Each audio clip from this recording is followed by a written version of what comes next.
It's my man Jay Sands. Peace! Jay Sands from the Long Catalyst, Pittsburgh, Pennsylvania, in the building, UK, London, worldwide, up in here, you know what I'm saying? Jay, so tell us, man, about your influences. Tell us what your influences were, how you even got into this game. Tell us, man. My influence is start with my mother and my father. The music that they listened to, the OJs, the Spinners, a lot of music, you know what I mean? And just growing up as a child, having that music blasting around the crib with my mom's vacuum cleaner, that had an influence.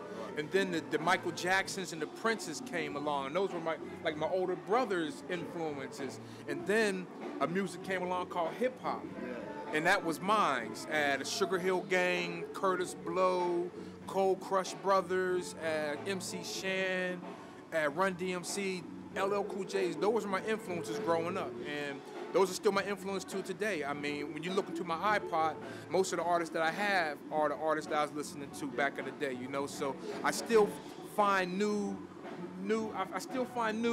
levels of what they were trying to do with their music even today. 20 years now, I can listen to a Sugar Hill album and say, hey, I never heard that before, you know. So those are my influences, and it taught me that, you know, you got to be first and foremost.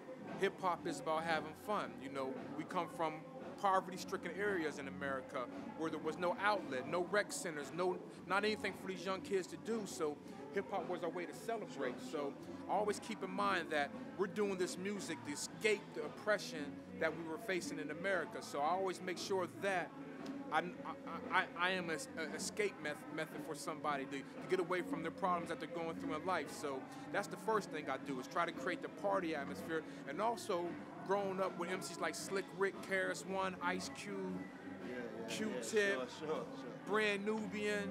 It's about education, teaching too. You know, that's what hip hop evolved into, from the party to the, hey, this can be an avenue to educate our people. So I always try to bring the party and education to it. Like Karis once said, edutainment.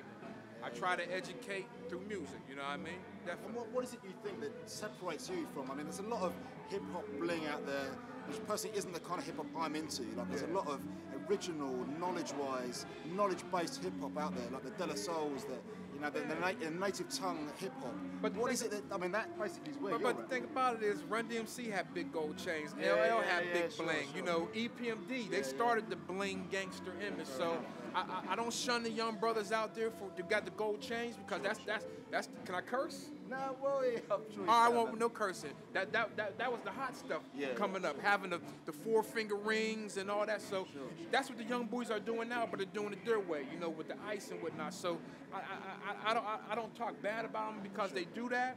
It's just the fact that now I want them to understand that this is a different world.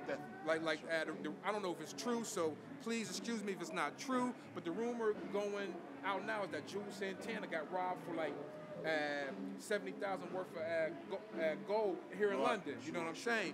And Floyd Mayweather, the boxer, he just lost $7.2 million worth of jewelry from his house. People broke into it.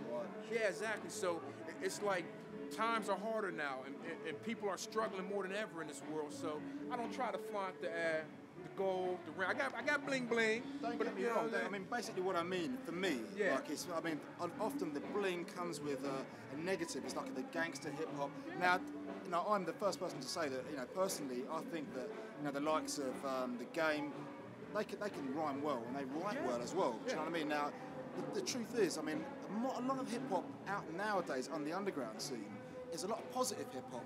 A lot of the stuff that a lot of young guys would know, like the De La Soul, like I said, the native tongue guys, De La Soul, Tribe Called Quest, very different. Now, that's basically where you guys are coming from as a lone catalyst. Exactly. I mean, and like, what is it that continues to make you continue writing this? When I started actually seriously doing music, going to studios and whatnot, De La Soul, Tribe, those were the dudes who were hot back then, and those were the dudes that I respected. I mean, there was the NWAs out, and I liked NWA. I liked Ghetto Boys, but when I looked at myself as an artist, I could picture myself more as Q-Tip than Scarface. I love Scarface. Face Mob, that's my man.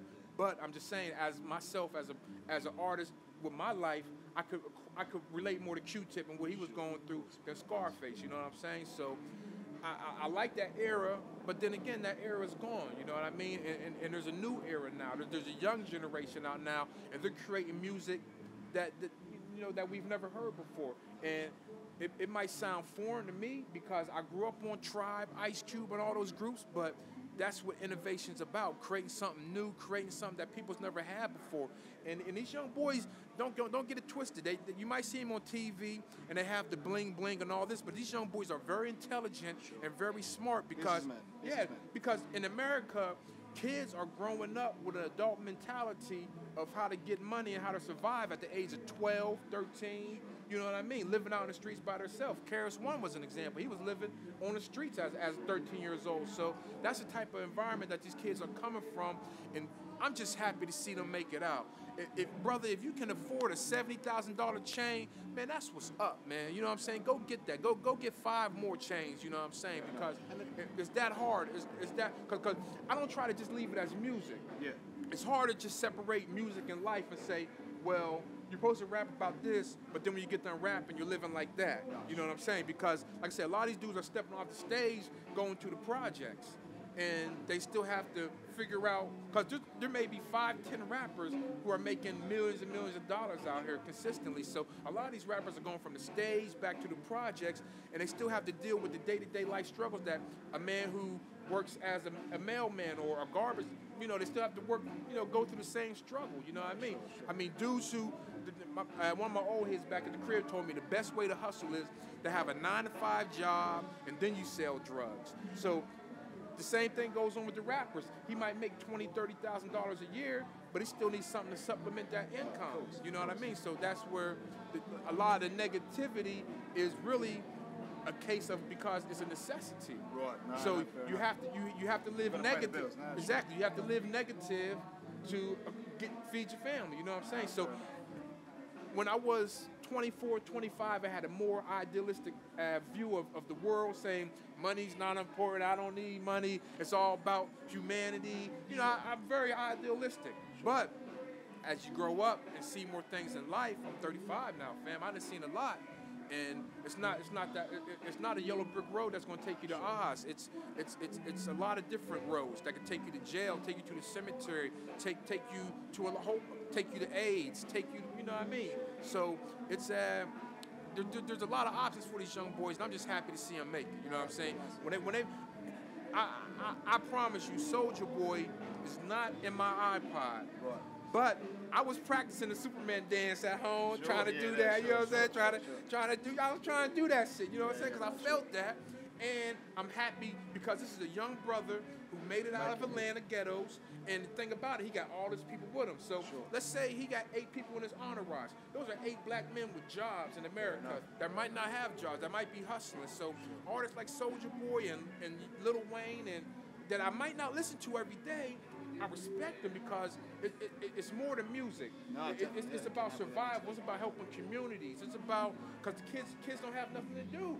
So it's about giving these kids an outlet, man. So, hey, man, any young brother out there doing music, hey, man, I respect you and keep doing it. That's the most important 2 words in this industry. As a matter of fact, anything you want to do, we talked about it earlier, don't stop. Do not stop. Whatever you want to do. If you want to be a fireman, if you want to be a photographer, if you want to be the President of the United States, don't stop.